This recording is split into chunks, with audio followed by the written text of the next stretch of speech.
Zuma was realized when he woke up the next morning and none of the others brought up the conversation about his fears again. The truth was, Zuma had a fear, but it was one that he didn't want to think about, much less talk on. He knew the others were just curious, but he wanted to make sure none of them knew about his fear, or about why he was afraid of it. Pushing these thoughts aside, Zuma watched his friends from the top of a slide as Chase pulled Sky on a swing set before she jumped up and flapped in the air, landing safely.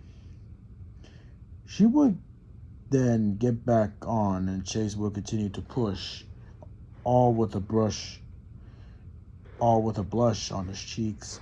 Marshall, Rubble, and Rocky were building a sandcastle in a sandbox.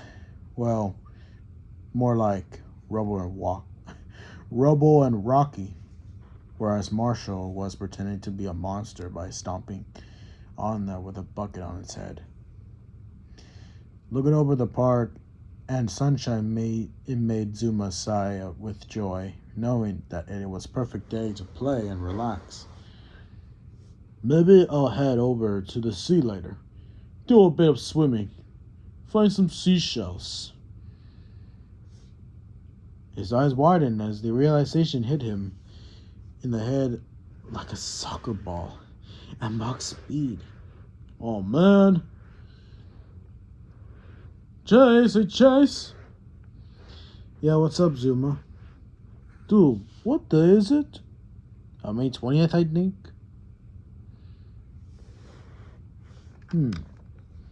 Hey, where are you going? I got to head to the beach and do something. See you guys later. But before he could press further, his pup tag beep and rider voice called out. Paw Patrol to the lookout. Ryder needs us. Although he was disappointed this happened, Zuma knew that his duties as a rescue pup came first and foremost. He took the promise not to let anyone who was defenseless or in need of help down. He was going to keep it. Besides, I can always get the shells later and rescue, and I might not be needed for it anyways. Running at full speed, leading the pack, Zuma found himself heading to the lookout's main door. With his friends right behind him, he turned around and counted all four of the wall. 4 of his friends. What? 4? Well, hey, where's Marshall? Help, I can't see. The little pup all face forward and gasped as Marshall, whose eyes was covered by a sand bucket, I headed straight for them. They tried to shout out a warning, but it was too late. Marshall ran into them, knocking them around until they were another heaping pile of pups stacked on top of each other. Again. Fear me, I am the monster known as Marshall, the destroyer of the sandcastle and wrecker of pups. With the pups defeated, I can take over the world. Before you do, can you get your butt off my face? Of course. After getting back up on all 4 paws, Paw Patrol arrived at their main locker rooms halfway up the lookout's tower and started putting on their gear. The only differences was that Marshall had his new medical pup gear laid out for him instead of his usual fire pup gear. Ryder had the ability to change what gear was to be used based on certain missions. And if Marshall needed a medical pup, that meant someone was hurt badly. Knowing this, they dressed up even quicker with that intention of helping whoever it was that called for help. Once they were dressed up, Sky hit the button to continue, and they line up in a proper order and with their minds focused on the upcoming mission. Arriving at the top, Chase and Rubble jump out, followed by Rocky, Zuma, and then Sky and Marshall last. They stood in attention, and as a smiling rider hand out his puppet. Paw Patrol ready for action, rider, sir. Pressing a button on his pup pad, Ryder activated on the big screen to come down to show them a picture of what looked like two large boats slamming into each other with people inside them. Captain Turbot's boat was also nearby with him, running around going, "Help, help!" Looks like a sea mission after all.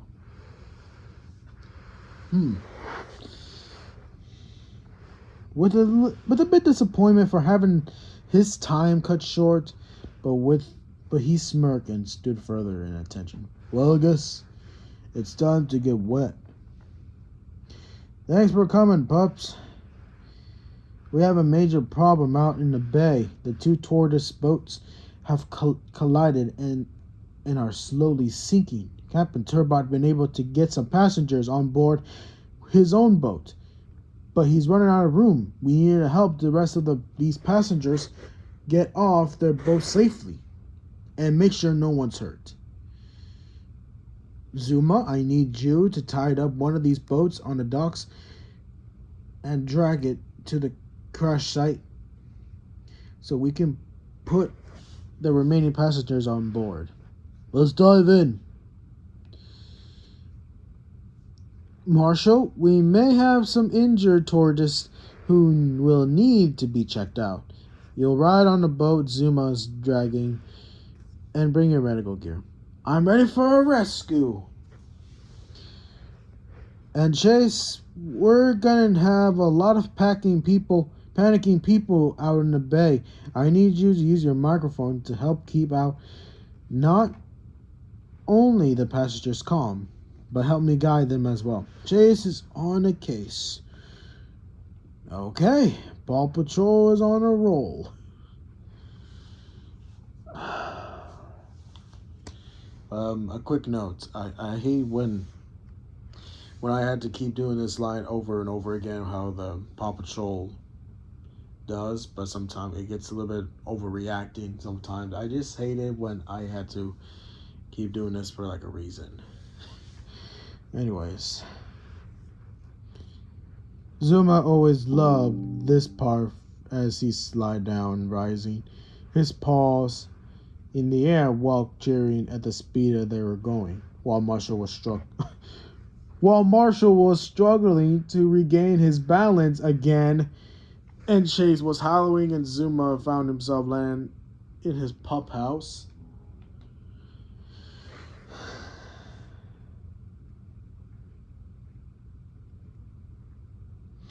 Which soon transformed into his hovercraft. Turning the engine on, Zuma sped down the hill, followed by Marshall, EMT truck, and Chase police cruiser behind him. The lower garage also opened, and Ryder headed out with his ATV. We'll split up from here. Chase, you come with me to the edge of our dock and eject into my jet ski. Marshall and Zuma, you guys make your way to the other docks. Roger, Ryder. Zuma watched as Chase soon eject from his car while Ryder quickly deployed his ATV into a jet ski mode. He gave him a wave as they sailed away, leaving Zuma and Marshall to drive down to the docks. It didn't take long for the duo to end up on the dock. Zuma drove for the water while Marshall got on one of the large boats. Wagging his tail, he leaned on the edge and barked. Come on, we gotta hurry up and catch up Ryder. Bluey. Hang on, dude. Zuma turned his vehicle around and pushed his paw on the glass as hard on the gas as hard as he could, yipping with excitement as he sped down the water with the boat floating right behind him. Marshall failed to take his friend's warning as he slipped back and ended up crashing into the fish bucket where the dead fish landed on his head. I'm good, but kind of stinky. After 10 minutes of sailing, Zuma spotted the three boats and began to lower his speed. Ryder and Captain Turbot raised their hands in greetings as the boat was brought over. Zuma had to admit that things look really bad. One ship had completely crashed into the middle of the other one as groaning tortoises had their families together while covered in debris and cuts. Most of the tortoises were Captain Turbot's boat, but they looked to be very little room to maneuver. Up on the second floor was Chase, megaphone already. Attention passengers, medical assistance has arrived along with the second boat. Please remain calm and we'll be able to attend your needs. Good job, pups. You came here just in time. Yeah, we got a messy megaton mass of mishap.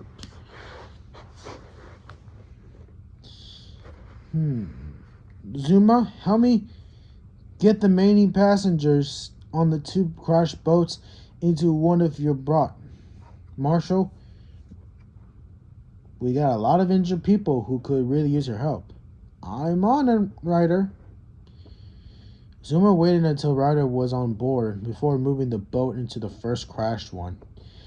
Getting off, the two helped passengers get on, earning the gratefulness from them. A little girl even petted Zuma and hugged him, much to his joy. It was a moment like these that he enjoyed being a rescue pup. One of the first boats of a passenger had arrived on a new boat. Zuma got back on his hovercraft and was about to head into the other one. Ryder, Zuma, I smell gas and smoke from here coming from the other boat. I can smell it too. Smoke and gas. That would mean... Zuma! Quick, we need...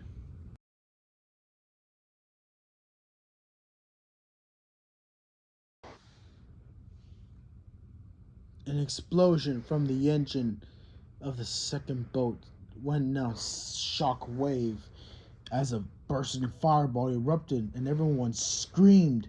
Zuma managed to hang on in his seat, as did the passengers. But Ryder was flown down and landed in the water. Ryder! I'm fine. Get the other passengers, hurry! Zuma nodded and drove forward, yelling for the other passengers to hang on. The fire was starting to spread across both crashed boats by the time Zuma arrived on the other side. Everyone aboard, hurry! The other passenger didn't need to be told twice as they rushed forward, just as the last one was seemingly on board. Someone shouted, "Look over there! Somebody's down!" Zuma narrowed his eyes and saw what looked like a young adult male lying down, the fire only a few feet from him. Realizing he was unconscious, he ordered the other passengers to stay put as he jumped on board, making his way to the knocked out man. He was about to grab him when he froze. Sudden. Nothing else in the world mattered as Zuma felt his entire body go cold upon what he saw, to the point where even his soul was frozen. The flames of the fire surrounding him couldn't even knock him out of his stunned state. His heart started beating faster and faster. He wasn't even sure he was breathing. The man who lay before him was a piece of the wood dug up deep into his back and legs, with second-degree burns visible on his right side of the body from the explosion. And there was blood. Blood on his back, forehead, all and limbs all forming into a small pool below him. Zuma startled to shake as he saw that pool got bigger and bigger, and with it came the scream of horror, pain and pleading, visions of furniture covered in blood, with a knife cutting into the air, crimsons raining down upon his head as he screamed until his throat was burning, and all for it to stop. It wasn't stopping. The blood wasn't stopping. Zuma, wake up and get out of here. Zuma finally shook his head, but it was too late. Another explosion echoed in his ears. Before Zuma knew it, he was screaming, flying in the air before he landed in water. He slowly started to sink as his eyes began to slowly shut. All he could think about as the water took him under was the name of those who could hear him screaming, Kamashali.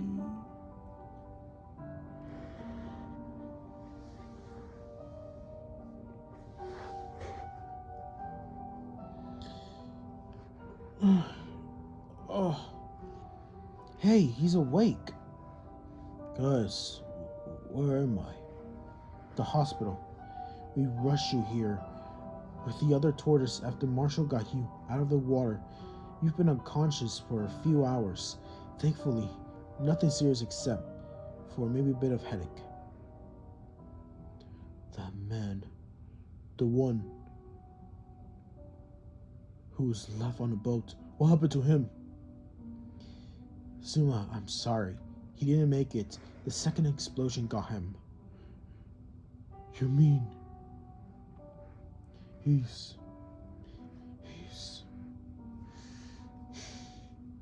No.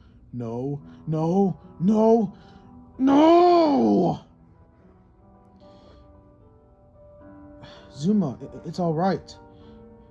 It wasn't your... Yes, it is, Ryder.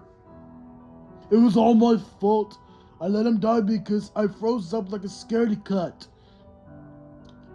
All I had to do was to drag him into safety, and he could be back home with his family. Only now they're gonna know that he died because of me. I let that man die, Ryder. I brought our first failure in Paw Patrol. And all because he was...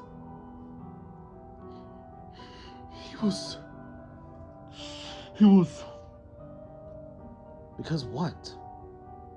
Because he was bleeding. I couldn't save him, Ryder. I couldn't save him.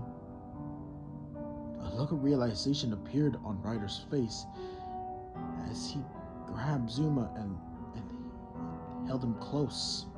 Despite the pups screaming and crying, he turned to the other pups. I need you to leave now. But Ryder's, sir. Chase. I'll explain everything later, but I need to keep Zuma calm down. The others didn't know how he was going to do that when he looked like Zuma was just having one of those nightmare while away. Still, the five obey and quickly left. Shutting the door, they all stood by a huddle, listening to the terrified screams of their friend, which made their hearts weep. They wanted nothing more than to go help him, but they had their others. They had their orders. Finally, the screaming soon faded into the whimpering sob. None of the other pups knew at first, but they soon realized they were all crying out of their fear because of the sadness in Zuma's tears. They didn't know. Blood. He's afraid of blood. This made all the other pups look at each other in fear. What could have happened to Zuma before he joined the Paw Patrol that not only made him afraid of blood, but like this? Zuma, thought Rocky, as he stared at the door where his best friend was suffering in his mind.